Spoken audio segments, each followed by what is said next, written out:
Chaque année, Médecins du Monde fait environ 40 000 consultations pour près de 25 000 patients, 35 000 consultations médicales et 5 000 consultations dentaires.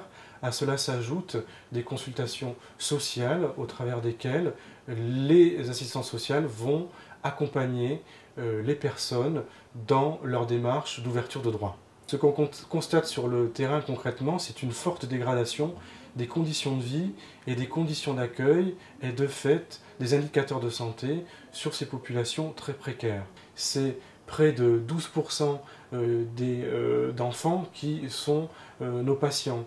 Des enfants qui, pour la plupart, vivent dans la rue sans lieu d'hébergement stable. C'est de plus en plus de femmes enceintes pour lesquelles il est difficile de pouvoir assurer un suivi de grossesse normale.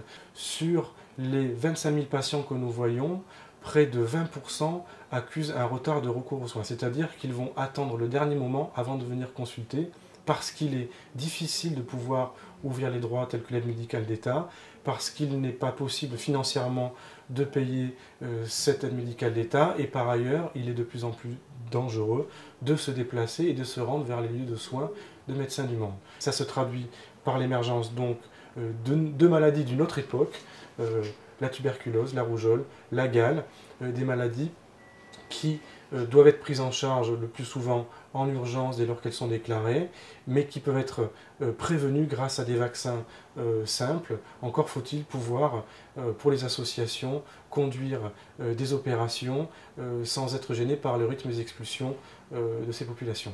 La grande majorité des personnes qui viennent sur le territoire français le font pour des raisons économiques ou d'insécurité. Moins de 10% viennent pour des raisons médicales et donc pour une migration thérapeutique.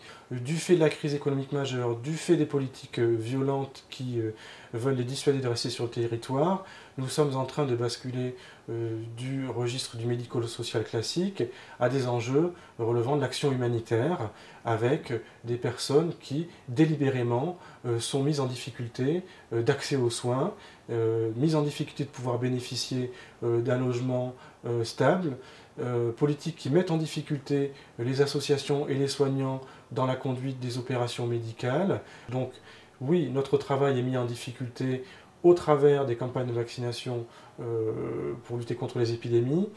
Notre travail est mis en difficulté lorsque, dans certains contextes, nous estimons nécessaire de distribuer du matériel de première nécessité, des tentes, des jerrycans d'eau, des sacs de couchage pour des populations qui n'ont plus rien et qui se retrouvent à la rue alors que les conditions climatiques sont très défavorables.